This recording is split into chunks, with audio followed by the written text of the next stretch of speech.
Welcome to The Last of Pods, your destination for all things The Last of Us on HBO Max. I'm Ash Crossan. And I am Brandon Davis, and I'm still recovering from episode 5. Oh my God. We're going to talk about all things Henry and Sam in the gut punch that was episode 5. Spoilers ahead for episode 5, obviously. And then later in the show, this is so exciting, Henry himself, Lamar Johnson, is going to be joining us to answer all of our burning questions, break down that heartbreaking ending. So stick around, subscribe, 5-star review, all of that stuff. But in the meantime, let's hang out and talk about what we thought of this episode. Yes. You all know the drill. I am so excited to talk to Lamar because this is my favorite episode of the show. Not just so far. I've seen all 9, and this is my favorite episode of the show. I think that the Henry and Sam story is fantastic. I think that it has everything. It's got its own kind of mini movie in the sense of what episode 3 had to offer. This time, instead of a couple, it's brothers. It's got that tragedy in it all. It's got the emotions, but it has Ellie and Joel. It's progressing the story forward. It has a villain, and it has infected, and it has bloaters and clickers. And it does a lot to honor the game while enhancing it for television. I'm not one of those people who's a purist who needs things from the game to be honored perfectly. I'm the same way with the Marvel movies. Like, I'm totally fine with the fact that Tony Stark is basically Uncle Ben in the MCU because we already had Uncle Ben twice. If you find a way to essentially honor what happens in the source material and only deepen it when you're adapting it, I'm totally cool with that, especially if you're doing something kind of unique that doesn't fully disregard what we loved about the original. And this episode does that in a lot of ways. I do have one gripe with this episode. I'll talk about that when we get to it.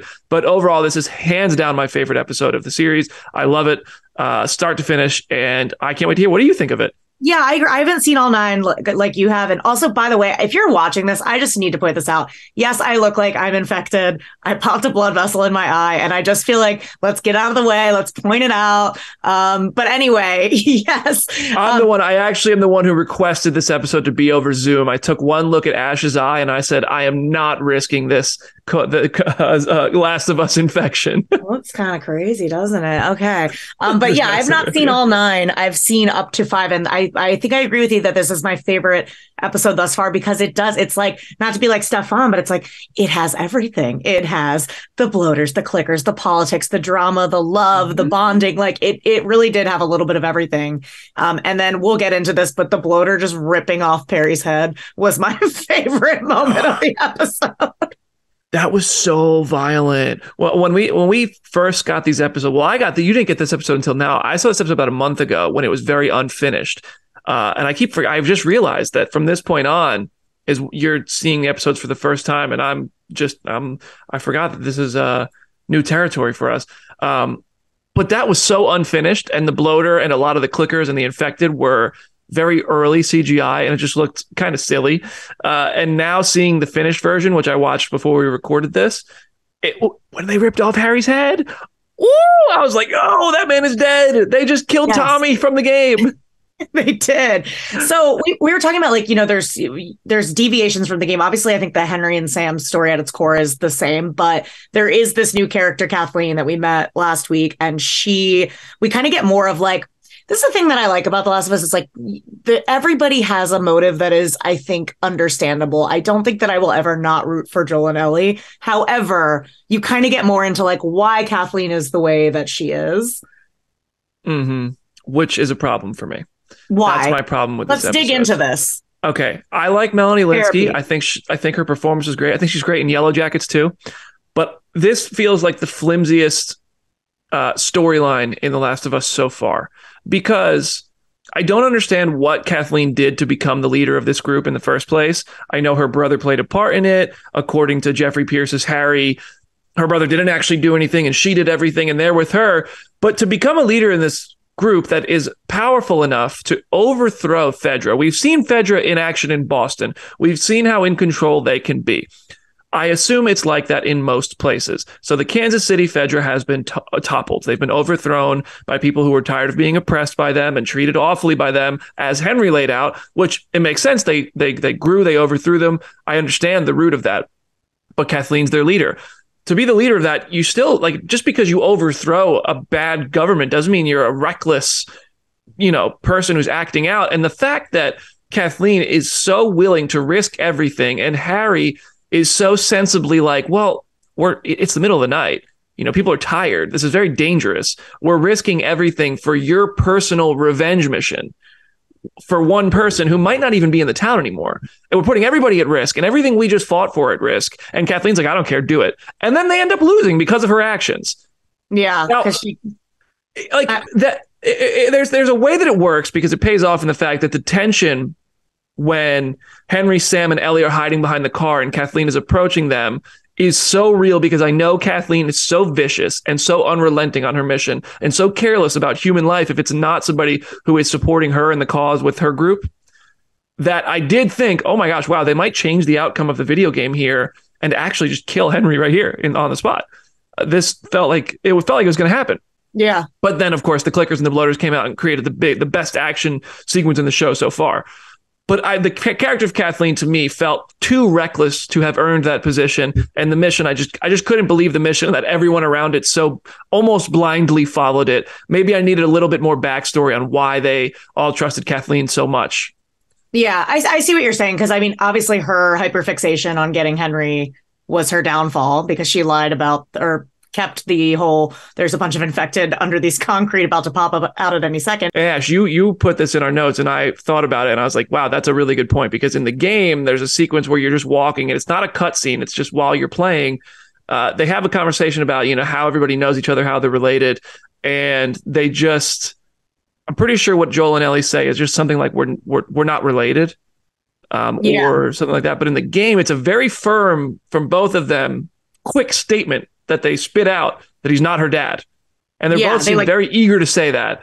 And I'm like, that's interesting. I wonder, what do you think? Why do you think they're both at this point so quick to correct people to say he's not my dad, when it does seem like their relationship in episode 4 just pivoted into one where they did accept that there is a relationship and a closeness growing between them? God, there's so much. When we get to the spoiler section, I also want to come back to like a little bit of this point, because there was something I was thinking about watching the Henry Sam dynamic versus the Ellie and Joel dynamic.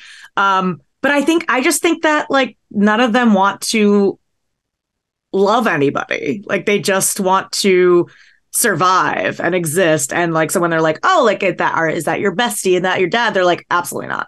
Absolutely not. Well, everybody, it's like going through a breakup and then getting into a new relationship. You're just like, God, I shouldn't care. I shouldn't let myself care because I'm just going to get hurt again. Yeah. And then, it's the same thing, except on steroids in this case, because you don't want to get hurt again because you've already lost everything, probably in violent, awful ways. So it's much easier to probably watch someone get ripped to shreds by a clicker if you don't even know their name than if you've been spending the past 2 years, sharing a life with them. Yeah. But that was I did find it interesting that they were so quick to say that, because I do feel like they're getting closer. The sniper sequence is also ripped from the game. However, in the game, it's in the middle of the day, and it starts with the hunters on foot. Well, they go through this, they get up to the sniper, Joel goes up to the sniper, and there is no moment of like, please don't make me kill you, like I'll let you leave. It's just the guy, after fighting your way up there against several other living humans, you get to that top room in the house. The guy comes in with a knife. You got to tap square to dodge the knife, and then you stab him. In the show, it then follows like the hunters or the Kathleen's group shows up with the big truck. Instead, it's people on foot and a truck, and you're just mowing them down with the sniper the same way Joel is in the game. And then all these infected come in, and you all just run. You all just leave it. You're just like, you try to protect Ellie and Henry and Sam from this wave of infected with the kind of endless sniper ammo. It's kind of this action sequence where you finally get to let loose in the game, because up till that point, if you're playing on any sort of difficult level, you do have to preserve your ammo, and you don't get to just shoot stuff and go crazy with it. This one just lets you start shooting, and it's like, oh, cool. I get to just kind of rip through these clickers for once. But in the show, obviously the truck comes through. I can't wait. I'm going to ask Lamar how they shot that, because it looked like that truck was really flipping cars. HBO is not, CGI-ing this up. It doesn't look like if they can do it, it looks like they do it. And I can't wait to hear what that day was like on set. And I thought Henry was going to die. Did you think Henry was going to die there? I think I just because of knowing what was happening in the game, I was just like looming with that moment. Like, I didn't think they would change that up. I feel like fans would revolt if they did that. Yeah. I bought it though, because Kathleen was so reckless. I did buy it. I did think there was a chance.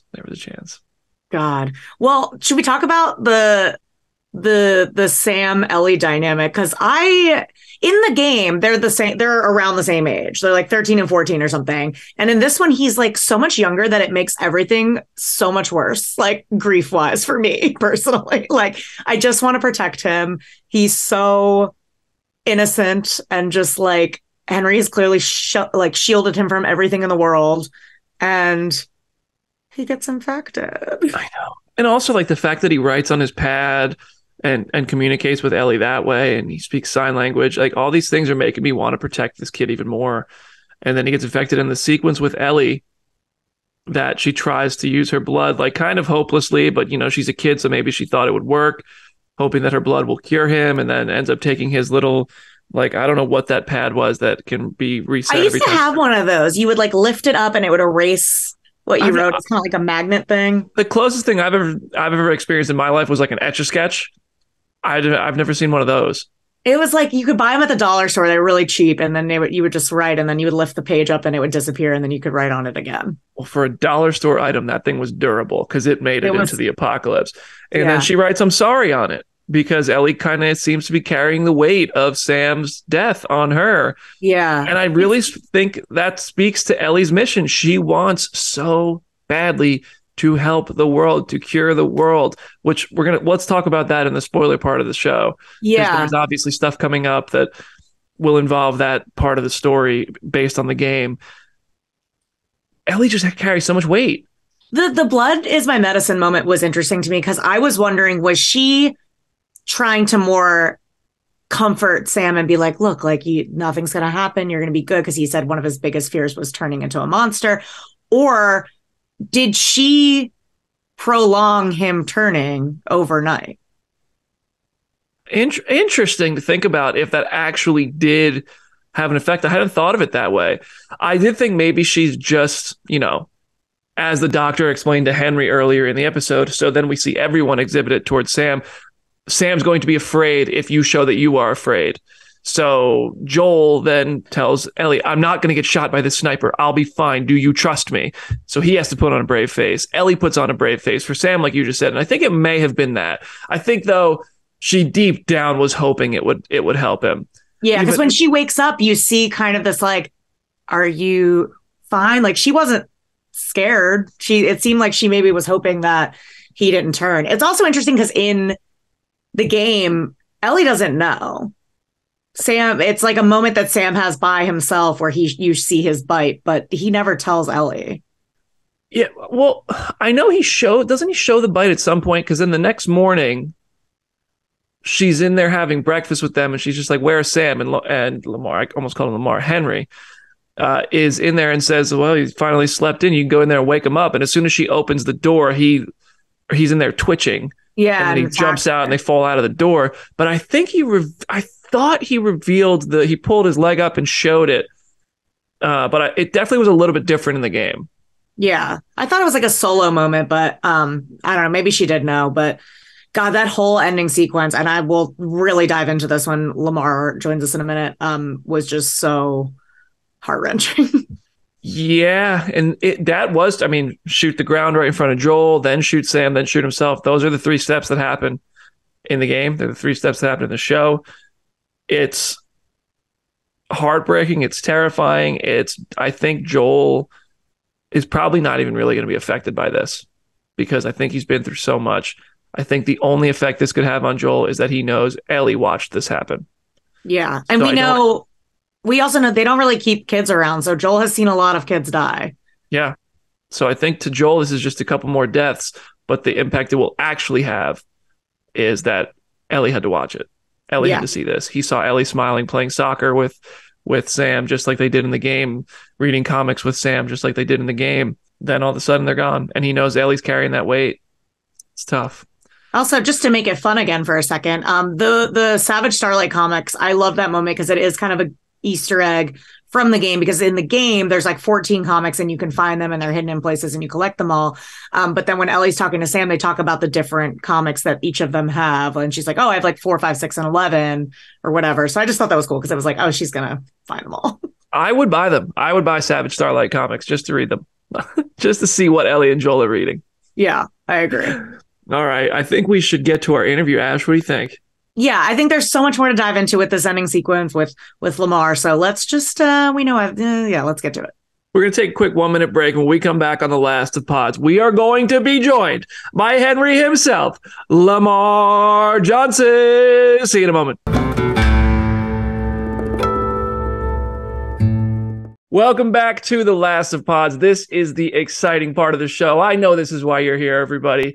Ash and I are very excited because right now, hot on the heels of watching episode 5 of The Last of Us, having our hearts ripped out as we just described in the first part of the show, we have Henry himself on the show. Lamar Johnson is joining us on The Last of Pods. Lamar, man, thank you for being here. How are you feeling right now? Of course. Thank you for having me. I'm feeling really good. Feeling very, very good.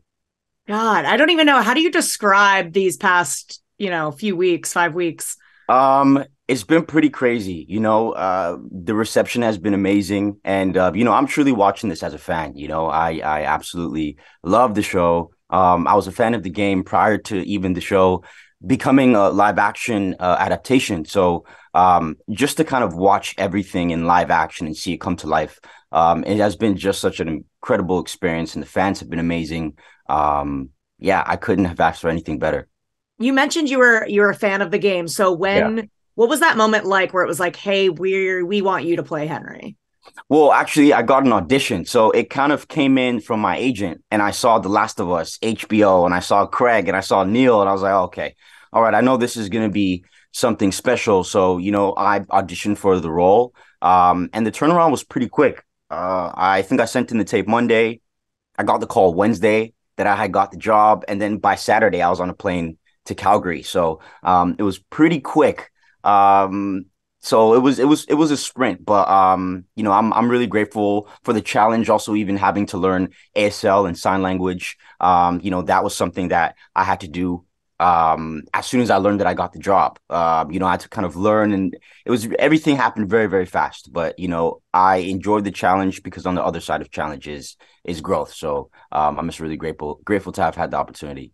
So before you came on, I looked at like your IMDb profile. I'm just doing research, trying to come up with questions. And you've been in some pretty cool titles, some pretty powerful titles. How did the feeling of knowing you got cast in The Last of Us compare to hearing about some previous works when you found out you landed those gigs? Um, I think ultimately for me, it was finding out that I got The Last of Us was amazing. Reason being is because it was something that not only am I a fan of, but also my friends were. So Mm-hmm. it's kind of a thing where, I can celebrate collectively between a lot of my friends, which was fantastic. And, I'm just super, super happy about the show, and, the set decoration and the performances has just all been so great and a joy to watch. And then so then when you get to set, and I imagine one of the first people you're working with is Kevin, who's playing Sam, your younger brother in the show. Yeah. How'd you guys develop a bond? What was it like to work with him on set? Well, actually, the first day that I met him, we ended up running around the production offices playing tag. So that kind of like just shows you how quick and easy it was to connect with him. He's such a great kid. He's so talented. And I'm not sure if you knew, but this was his first acting job ever. So for him to commit and lock in the way that he did, hats off to him. Is Lamar as protective of Kevin as Henry is of Sam now? Yeah, no, absolutely. He's like my little brother. He's like my little brother. It's actually his birthday. It was his birthday Thursday. So, yeah, happy birthday. Hey, Gosh. happy birthday. I wonder too, because I was also a fan of the game, and in the game, Sam I think he's 13, where in the Yeah, show he's 8 years old. eight. Yeah. Do you feel like that changed the dynamic between Henry and Sam at all? Um. Well, yeah, because obviously you just kind of grow a bit more of a protectiveness over him because he's so young. But I think also with the added element of the sign language, I think it added a really nice layer of intimacy between him and I that also really allowed us to connect even deeper. I would love to hear from you when you had to dive into like Henry's psyche and kind of understanding the things he's done. We Yeah, hear the line about, Sam had leukemia. The only way to get the cure, to have hope for Sam to survive was to do something that got someone else killed. It makes me yeah, a bad guy. He's yeah, a collaborator.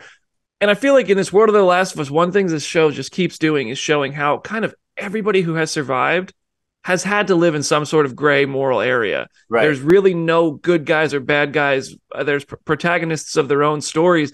Henry did what he had to do. I'd love to hear from you, like, what kind of thought, what do you think of Henry's decisions? What kind of mind space did you have to put yourself in to understand his decisions, what he thinks of himself, and what do you personally, what does Lamar think of what Henry had to do?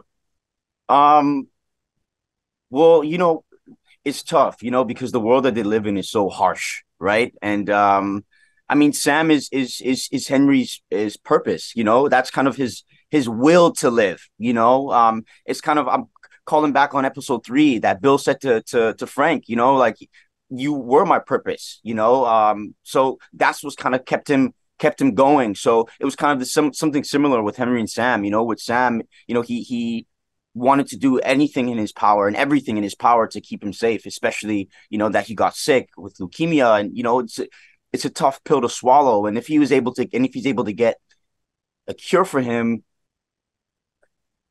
but if it meant giving, it's really tough. And I can guarantee that it was a tough decision for Henry to make. But, if it was to save his little brother and save the person that he loves the most in this world, yeah, and I'm pretty sure, if Joel was met with that decision, I'm pretty sure he would have done the same if it was to save Sarah, because when Joel and Henry are having that conversation, he even brings this up where he's like, hey, if they're after you because you're trying to protect him, I guess I understand that, and then I kind of revealed why. But obviously Joel and Henry sort of connected in that moment because he understood where he was coming from and where that decision came from. Would I do the same? I think so. I mean, it's a tough thing, especially in a world like this. Some of your decisions and some of those moral choices are skewed a little bit because, you have to survive. It's endure and survive. That's really what you have to do in this world. So you have to make some tough decisions. And, that was one of Henry's tough decisions that he had to make in order for him to protect his brother and keep him safe. I'm with you 100%. I've read so much discourse, read so many comment sections from The Last of Us games, from the show, all this stuff. And everybody who's like, well, maybe you shouldn't make this decision. It's like, listen, that's your loved one. That's your purpose, as you just said. Everybody talks it like they know they would just do the right thing for other people. Whereas, if you are doing something to help another person at a cost, I'm not saying that it's necessarily the right decision, but I understand the decision. And I do feel like it's easier to do the thing that helps your loved ones. I don't know, man. It's tough. It's tough. Yeah, no, it's tough. I don't think Henry would be able to stomach the idea of, Sam dying of leukemia, especially if there's a cure and something that he could do about it, So yeah, I think he just did everything in his power to make sure that, he could save him, protect him. Yeah. And then obviously, like, one of the lines he crosses is with Kathleen, who's a brand new character played by Melanie Linsky. Yeah. I'm just curious what your experience was working with her and what you thought of this kind of new character coming in. I loved it. And I think what it did is it offered some backstory to Henry and Sam, and sort of why they're in this predicament. And her performance was great. Working opposite of her was fantastic, especially in the scene where all the infected and, in the cul-de-sac, that was a really great day to also just work with everyone and have everyone on set and sort of be able to feel that environment. Melanie, she's fantastic. I mean, it was truly an honor to work with Melanie and like Pedro and, just some very, very talented artists. I actually want to talk about that scene with all the infected and the clickers because that was insane. Yeah. How much of that was legit? Because there's a shot that's pretty clearly the three of you running with the truck plowing through the cars right behind you. Yeah. And I was like, now, did they actually set that up? Was there a truck plowing through all the cars while you guys were? How legit was some of that? Most of what you see was practical. I think this set was the most insane. The experience was crazy. Like, I'm telling you, there was probably I couldn't even really give a number, but there were so many stunt men, stunt women that were in full gear. There was also all of Kathleen's crew. All of them were there. Everything was there. They built this entire cul-de-sac on a parking lot, built all those houses, put the trees in, put the grass in, all the cars they placed, they plowed through this actually happened. There were shots of, I actually have a video on my phone of us doing that shot where the car is plowing and we're running away from the truck. Yeah, no, it was it felt like we were in an action movie. It was so much fun. What did the bloater look like? Just insane. It just looked insane, massive, just very, very large. He had a whole bunch of different pieces. The special effects and the makeup artists that were a part of the show are very, very, very skilled and talented. And the art department as well. Just the entire art of the show is really special. They didn't skip any details, especially even in the motel. You can, anywhere you look, the walls, the ceilings, the carpet, the door handles, the anything that you can think of in that room, they did not spare any detail. It was truly amazing, and it helped me as an actor and as a performer. Welcome to Jurassic Park. So too, is like, as someone who played the game, there has to be that moment too where you're like, oh, I'm just like I'm in The Last of Us. Like, Yes, it was like I was literally living in The Last of Us in real life. It was really That's special. unreal, dude. Yeah. That's awesome. What an experience. I know the bloaters have their own lore. Like, it's like a clicker that has been a clicker for a long time. I like to think that's just basically what would happen. Like, if the Big Show from WWE got infected and then all of a sudden he's running around. I would love to hear about working with Pedro, man. We're all fans of Pedro. This is like Pedro's moment. This dude's taking over the world right now. Yeah. As Joel, he's incredibly intense and incredibly like forward and blunt and protective. Pedro seems like the complete opposite of that. I mean, I'm not saying he's not protective and intense, but I would love to hear when he flips that switch and he turns off, how big is the difference? What was it like to kind of share the set with Pedro and then be sharing the set with Joel? Yeah. That's interesting. I mean, Pedro, he's just like a kind, funny person, he brings a lot of levity to set, which is quite ironic because Joel, he's so like hardened and, serious. So I guess that would be the biggest difference. Joel, he's very laid back. He's very reserved. And he tries not to show his emotions. Whereas for Pedro, he brings a lot of jokes and a lot of levity to the set, which is great. And it's needed, especially because we're working on material that is really heavy, so you need some levity. You need some things that will kind of make you smile and, and kind of just let you know that, okay, the work that we're doing is heavy, but also the energy and the mood is still light. Yeah. One of my like things I find very entertaining, I guess, is when I'm talking to somebody who hasn't played the game and they have no idea. So they're like, oh, they killed Sarah. Oh, now Tess. So is there anyone in your life that is like, they don't know what happens to Henry and Sam? And there's a lot of people actually for me that, they haven't played the video game. And, a lot of people actually told me, they're like, you know what? I don't want to play the video game. I actually want to watch the show and then I'll maybe play it after, like they sort of want to experience what the show is, and then jump back into the video game, which is really special. And I'm really happy that the show has also, even though the show is very much the video game, it's also kind of taken on a life of its own because of some of the deviations and some of the added context behind some of these characters. And we really kind of dive in and you really get to learn more. Yeah. Well, one of the things you mentioned earlier that I want to bring up again is you talked about how you learned to sign for this role because Sam is deaf in the show. Yeah. What was that experience like? And like, can you just expand on that a little more, what you kind of had to learn? Well, I pretty much had to learn all of my scenes, but also Kevon, he's deaf in real life. So in order for me to communicate with him, I also had to get an understanding of sign and the basis of sign. And I'm really grateful for HBO and The Last of Us and the production because they really set me up with a really great support system. So I had a director of ASL and I had interpreters there just to help me through the process. If I wasn't on set, I was at home doing homework, learning my sign, learning the sign that I needed to learn from my scenes and sort of just practicing so that, on an everyday and when me and Kevon are hanging out, I can sort of be able to communicate with him and not have to rely on an interpreter, and really show him that I'm making an effort to truly connect with him beyond just, sort of having to play these roles.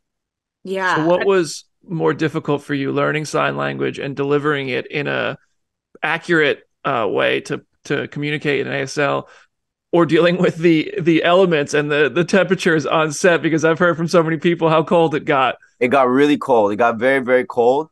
But the cold is something that you can kind of, endure, you can warm up, right? But I think for me, the hardest part was learning the sign, but being able to deliver it in a organic and natural way, because Henry would have been signing with Sam for years. So I also did not want it to feel as though I was just learning this. So I really had to practice so that it felt organic. Because, Kevon, he is a part of the deaf community. And also me playing Henry, I'm representing the same community. So I know that there's a responsibility on my part to make sure that I'm doing the best that I absolutely can to represent this community in a truthful and honest way. I Yeah. love that. We see a lot of Henry and Joel interacting and then a lot of Sam and Ellie, but they Ellie, don't yeah. really cross over with each other too much. Yeah. What do you think that Henry thought of Ellie? Um, I think he thinks she's cool. I think, she got a bit of a spunk to her, but I think ultimately, the connection, I think the reason why you saw a lot of that is because our relationships, I would like to say, are very much mirrored. So Henry and Joel are very much the same, and Sam and Ellie are very much the same, and those relationships are quite mirrored. Reason why I say that is because, I and Henry is Sam's sole protector, sole caregiver, the person that is sort of looking after him. Whereas for Joel, he's the same thing for Ellie. He's kind of tasked to protect this girl and guide her throughout America to deliver her to this place. So that is also his job. So we both kind of have similar jobs. And I think that's the reason why we connected. Whereas for Ellie and Sam, I think there's still like this innocence about them that I think they connected with. It's Ellie's first time even being out, and she's experiencing a lot of things for the first time, as I'm sure Sam is as well. Sam has seen a lot, and I think Henry tries to put a lot on his shoulders. Henry didn't even tell him that we're out of food until the very last day. He really tries to keep Sam a kid and not have to worry about the harsh truths of our world. But as much as he can kind of keep him away from that is what he's going to try and do. And I feel like you really see that in Joel as well, and kind of him saying to Ellie, "I'm sorry that you have to," it's kind of share similar sentiments. Yeah, it's interesting too because you see Joel doing that a lot, but then Ellie's like, "No, I've already killed people and Yeah, protected, and I've already had a harsh right, experience." right. How do you think? Because we know from the game, this is a really pivotal moment in the story. How do you Yeah. feel like Ellie and Joel meeting Henry and Sam affects them? Well, I think it's kind of like what I had mentioned. I think they see themselves in us. So, I think we affect them in a deep way. I think for Ellie, it's just very traumatic what she obviously experiences with the ending. But I think she found a friend. She found someone that was kind of similar in age and someone that she can kind of connect with and read comic books with and kind of hang out with. Whereas for Joel, I think he found someone that he can kind of relate to, and sort of understand and know where my heart is and what ultimately drives me. And yeah, I think they just saw themselves in us. And yeah, we affect them in ways because we're no longer there. So I think for them, it kind of makes them reflect on their relationship and also the importance of them sticking together and being there for one another. I think it could birth a lot of really beautiful things. Yeah. Yeah, the parallels between Joel and Henry really are there. And at the end of the episode, man, this is such a heavy ending. Yeah, Everything Henry's done to protect Sam, even the things he has deemed himself the bad guy for, yeah, ultimately amount to Sam got bit, he yeah. turned, and then Henry has to shoot Sam. So in that moment, I'd love to hear from you. You got to spend the time in Henry's head. What goes through Henry's head? Kind of, can you walk us through kind of what you saw that as from the time that Sam comes out the door and attacks Ellie to the point that Henry has to put this infected version of Sam down, and then himself, which is Yeah. it's one of the craziest things that's going to happen on TV this year. I cannot wait to talk to everybody online about what the Yeah. reaction is, but I would love to Well, hear from you. What was going through Henry's mind in the final moments of yeah. this episode? Um, I think ultimately, especially and well, I think it's a bit. So Henry goes to bed joyful with hope because Joel had just said, "Hey, what are you guys doing? We're going to Wyoming. Do you want to come?" Yeah, sure. It'll be great for Sam to have a friend. That there's hope and there's joy in that moment as I go to bed, and then to wake up and see Ellie screaming, Sam trying to, I think it's really just like confusion. I don't really know what's happening, but I kind of do. But I think for Henry, the first thing that he thought about once he realized what was happening was get Joel away, because I know what Joel is capable of. So I grabbed the gun, and luckily he gets there first. And it's really just trying to keep Joel back, because I know that Joel is going to kill him. And like you just said, I've done so much to protect him and to, to keep him safe, that this moment that kind of just kicked in, where it's like, okay, even though Sam has turned and it's apparent that, he's infected. I don't even know how. He didn't even tell me. Ellie didn't tell me, but I kind of, you kind of know. There's still that sort of that protector instinct that popped in and said no, and then I finally made the decision, okay, I think I'm gonna have to do this, because he might get Ellie. I don't think Henry is aware that she's immune, or that she's been, she's only told that to Sam. She didn't tell that to Henry, so I also don't know. So that's danger there. So not only is Sam infected, but he can also infect Ellie, and it was a split decision, and I had to shoot him. But as soon as Henry shoots Sam, I would say it was just, there's a wash of emotions that go over him. But I think ultimately, if I was going to say one word, just shock. He's shocked. As soon as he shoots him, he instantly regrets it and is in shock. Doesn't know. He even asks, he says, what did I do? What did he's just in shock. Yeah, and then, like kind of what I said and then the decision, I guess, kill myself. Sam is Henry's, like what I said, Sam is Henry's will to live. He is his purpose.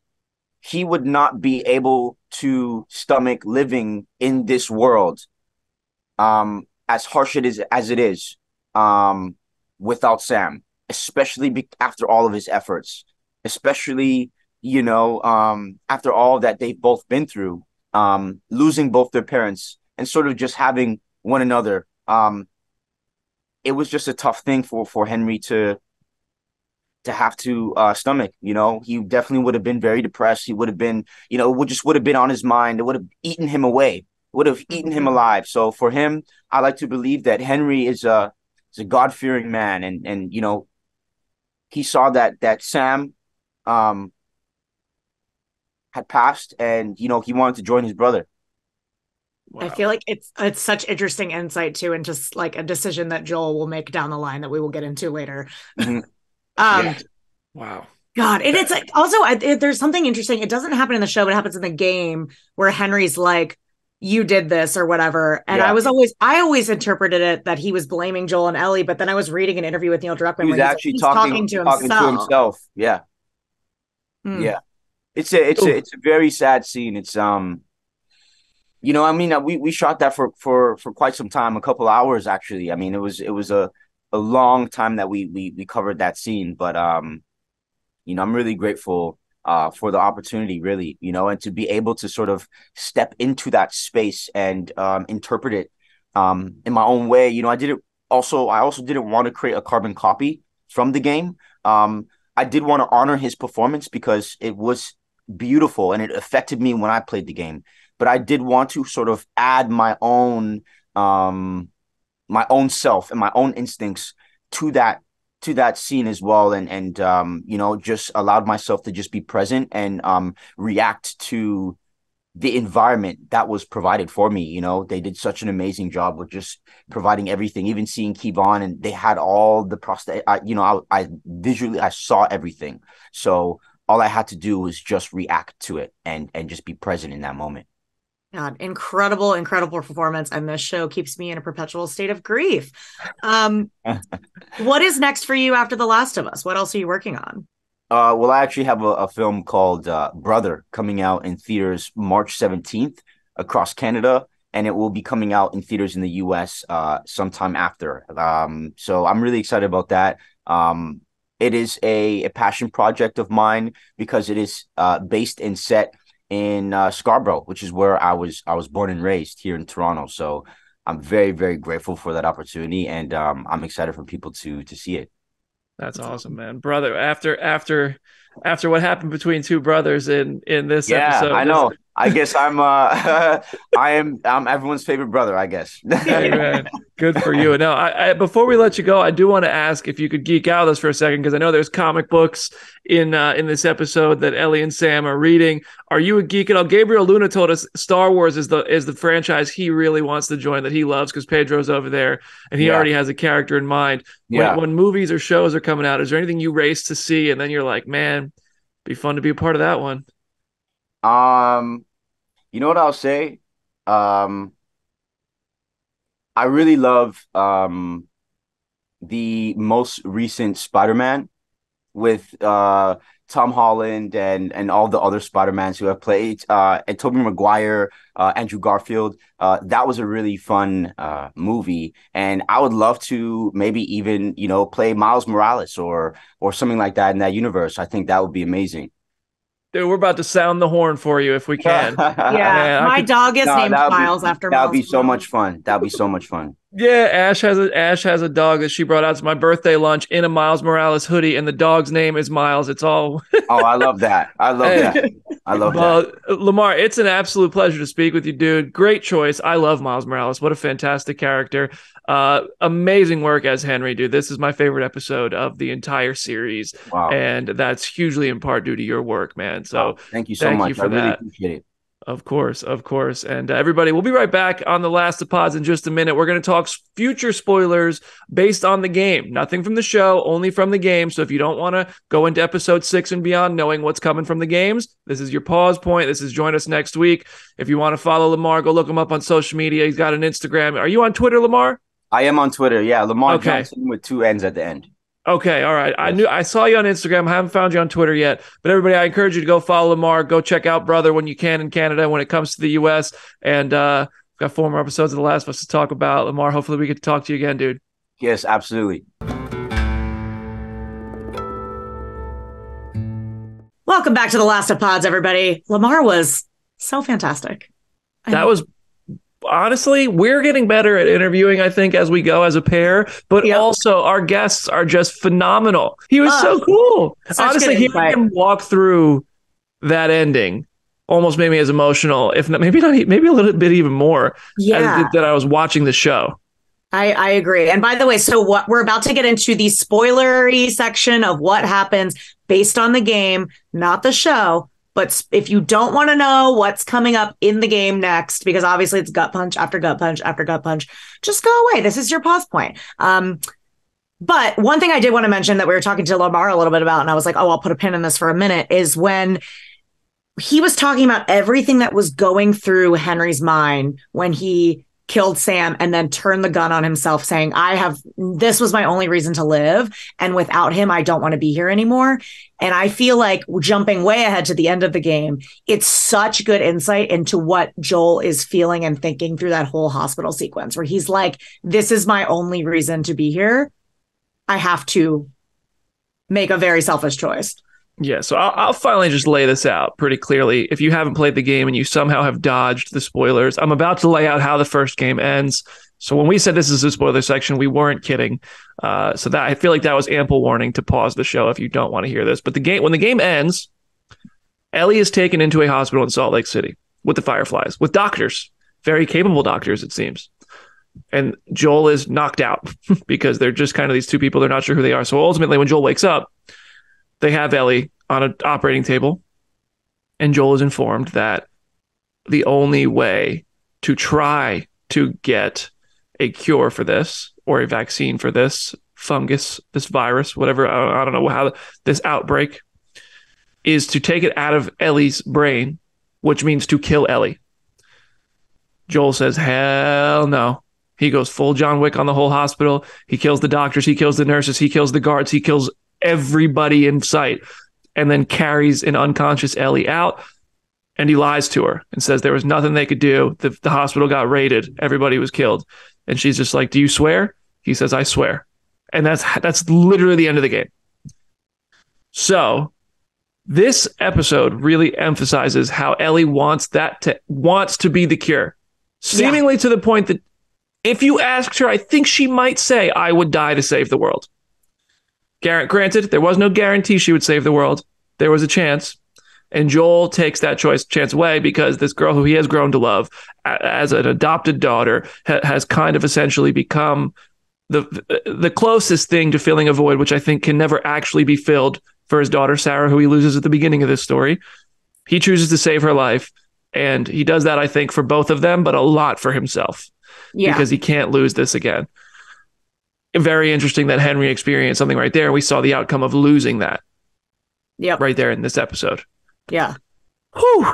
By the way, I understand Joel's decision, and I think in that position, I'm not saying I'm going to go kill a whole bunch of people to save somebody I love. But if it's the apocalypse, you don't have to kill everybody. But I think when you and I played the game, we killed everybody. I'm telling you right now, if it's the apocalypse and I walk into that operating table and my daughter is on the table, I don't even have a daughter. If it was my dog, I'd be furious and pretty willing to go John Wick. I mean, that's literally what John Wick did. If it's my human offspring, I don't know. I understand why. I think a lot of parents will understand why Joel does what he does and why Henry felt like he had no purpose left. Yeah. I've talked to so many people that weren't parents when they played the game and that are parents now that the show's out. And they're like, it hits so differently.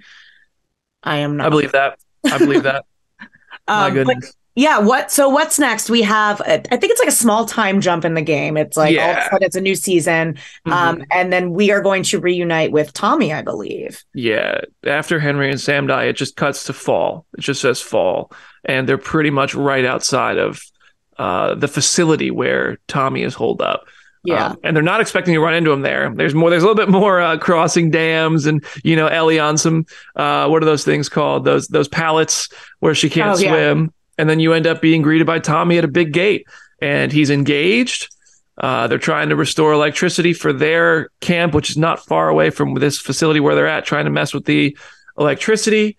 Joel declares that Ellie will be in better hands if she finishes this journey with Tommy because he's not really, he's a little too old and beat up for this and Tommy's in better shape than him. So he thinks that she should finish the journey with Tommy, tries to kind of, I think, detach himself even further. I think that's what's really happening there in the game.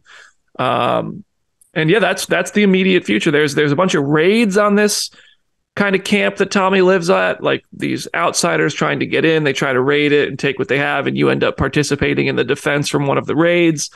And yeah, so some pretty, if they follow the game, cool stuff coming. Cool stuff coming. Whew. I'm just happy we're going to see Tommy again. I know. Gabriel Luna, what an absolute legend. I'm also, but I don't know who Troy Baker is playing in the show. And I know he's playing like a bad guy, and I'm assuming it's like one of the cannibals or something, but I cannot wait to see that. I have no comment. I know. Don't tell me. I will say 0. Don't tell me. Out of respect for the GOAT, Troy Baker. Yes. All right. Well, this was an awesome episode. Honestly, can't thank Lamar. Lamar was phenomenal to talk to. I could hang out with that dude for the whole weekend. I wish I could watch a Super Bowl with Lamar and just be chilling because he seemed like a cool dude. Yeah, I agree. Also, sorry about my eye, everybody. If you're watching this, I know I'm unsettling to look at. But oh my gosh, the eye. Hopefully by next week you're all healed up, and the eye is not. I didn't even notice it when we were on Zoom until you said it, but I hope it heals up for you and everything. But wait. But when we were at the Ant-Man premiere, I didn't tell you this, I don't think. I went up to Kevin Feige and said hello because I moderate Hall H, name drop. And he took 10 steps back like Austin Powers seeing a mole. He literally goes, "What happened to your eye?" That's just concern. Kevin Feige's a class act. That's just he. No, I was like, no, don't look at it. Don't look at it. You know what that means? That means Kevin Feige knows you well enough to know that the red spot in your eye is not usually there. That's true. That just goes to show how the relationship you and Feige have. Best friends. There it is. All right, y'all. Well, thank you so much for another great episode of The Last of Pods. If you're watching us on the Comicbook.com YouTube channel, please hit the thumbs up and subscribe. If you're listening to us on a podcast platform, leave us a 5-star review. If you drop a question in there, we'll go read them and try to get them answered for you. And please share us with your friends. We've been increasing in ratings week after week, as The Last of Us has as well. It's skyrocketing in viewers. I think it's because everybody's talking about it. And the two of us are talking about it. So it's the best place to come listen and have fun. Ash, thank you for another great episode. John, Aaron, and Richard in the control room. Thank you for a great episode. And everybody who's listening, we will see you next week. The next episode will release on Sunday with The Last of Us. This one dropped on Friday because of the Super Bowl. So hope you have a great weekend, and we will see you there. Bye, y'all.